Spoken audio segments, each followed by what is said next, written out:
రెండోది కావాల్సింది ఆజ్యపాత్ర. ఆజ్యము అంటే మనం హోమం చేసేటప్పుడు అగ్ని ప్రజ్వరిల్లటానికి, అగ్నికి సమర్పణ చేయటానికి, ఆహుతులు ఇవ్వటానికి, వీటన్నిటికీ కూడా మనం వాడేటటువంటి నూనె లేదా నెయ్యి. ఈ నెయ్యి పోసుకోవడానికి ఉపయోగించే పాత్ర.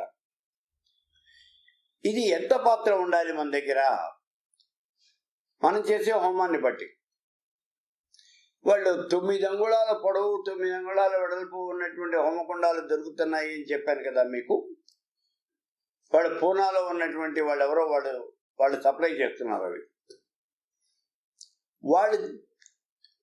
వాళ్ళ దగ్గర ఉండేటువంటి ఆజ్యపాత్ర కేవలం మన దీపారాధన ప్రమిదలాగా ఇంత ఉంటుంది. ఆ పాత్రకి, ఆ హోమకుండానికి ఆజ్యపాత్ర సరిపోతుంది. మరి మామూలుగా హోమం చేసేట్లయితే కనీసం 1/2 కిలో నెయ్యి అయినా పట్టాలి. కనీసం 1/2 కిలో నెయ్యి అంటే ఈ మాత్రం ఆజ్యపాత్ర అనేది ఉండాలి. ఈ ఆజ్యపాత్ర ఎప్పుడూ కూడా ఇత్తడి లేదా రాగిదే వాడండి. మా ఇంట్లో స్టీల్ పాత్రలు చాలా ఉన్నాయండి, వాటిని మీ ఇంట్లో అట్టు పెట్టుకోండి. ఆ స్టీల్ పాత్రలు సాధ్యమైనంత వరకు హోమానికి తీసుకురాకండి. ఒకవేళ తెచ్చిన బయట ఇతరత్ర వాడటానికి ప్రయత్నం చేయండి, అంతేకాని హోమానికి మాత్రం వాటిని వాడద్దు. ఆచమన పాత్ర, కలశ పాత్ర ఇలాంటి వాటికి వాటిని వాడద్దు. అయితే ఈ ఆజ్యపాత్రగా ఉండేటటువంటిది ఇత్తడి, రాగి, కంచు, వీటిల్లో ఏదైనా సరే మీరు పెట్టుకోండి. ఇవి కాకుండా మట్టితో తయారు చేసినటువంటి మూకుడు, ఇది కూడా వాడచ్చు. మీరు మట్టి మూకుడు వాద్యపాత్రగా వాడచ్చు. అయితే కొంచెం జాగ్రత్తగా మొత్తం ఉండాలి. ఏదైనా కొంచెం గట్టి దెబ్బ తగిలినట్టయితే మట్టి మూకుడు కాబట్టి అది పగిలిపోతుంది అక్కడ. అందుకని అది జాగ్రత్తగా ఉండాలి.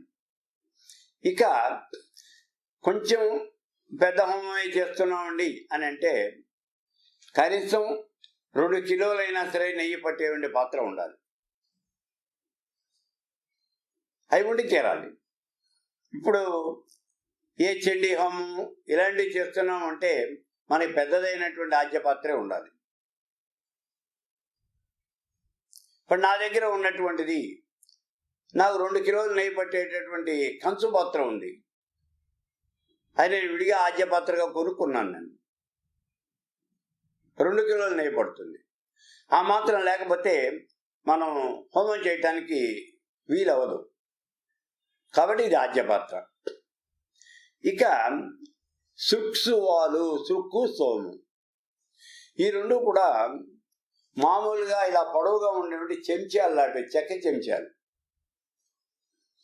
అందులో ఒకదాన్ని సుక్కని, ఒకదాన్ని స్రోము అని అంటారు. ఆ స్రవంతోనే ఈ హోమం అంతా కూడా చేస్తూ ఉంటారు. అంటే ఆజ్యపాత్రలో ఉన్నటువంటి ఆజ్యాన్ని ఆ స్రవంతోనే తీసి అగ్నికి సమర్పణ చేస్తూ ఉంటారు, ఆహుతిగా సమర్పణ చేస్తూ ఉంటారు. అక్కడ మంత్రం కూడా శ్రువేణాజ్యమాదాయ, స్రవంతోనే ఆజ్యం వెయ్యండి అని అక్కడ చెప్తుంది మంత్రం. స్రవంతోనే వెయ్యాలి ఇది. కాబట్టి ఆ స్రవాలు అనేవి అవి మనం విడిగా చేసుకోవాలి. అయితే ఈ స్రవం ఎక్కడ దొరుకుతుంది, ఎలా తయారు చేస్తారు? సామాన్యంగా అయితే దీన్ని సండ్ర చెక్కతో తయారు చేస్తారు. సండ్ర చెక్క దాంతో తయారు చేస్తారు. ఇప్పుడు బయట మీకు మార్కెట్లో అనేక రకాలైనటువంటి చెక్కలతో తయారు చేసినటువంటి ఈ స్రవాలు, సుక్కులు దొరుకుతూనే ఉన్నాయి. సుక్సువాలు అనేకం దొరుకుతున్నాయి, భిన్నమైనటువంటి సైజుల్లో. ఇంత బారు స్రవం దగ్గర నుంచి ఇంత బారు స్రవం దాకా మీకు దొరుకుతూనే ఉంది. వాళ్ళు ఏవో రకరకాల పేర్లు చెప్తారు. ఈ చెక్కలతో తయారు చేసినవండి, ఇదే చాలా ప్రశస్తమైంది హోమానికి అని కూడా చెప్తారు మీకు. వాళ్ళు తయారు చేసి రెడీగా అమ్ముతున్నారు వాటిని. అయితే ఇక్కడ చెన్నైది ఏమిటి అంటే చంద్రకర్ర శ్రేష్టము అని చెప్పాను కదా. అయితే నా దగ్గరికి వచ్చేటప్పటికి మొట్టమొదటిలో ఈ చెక్కతో తయారు చేసినటువంటి సుక్సువాలు వాడాను. కానీ ఇప్పుడు ఇత్తడితో తయారు చేయించినటువంటి సృక్సువాలే వాడతాను నేను.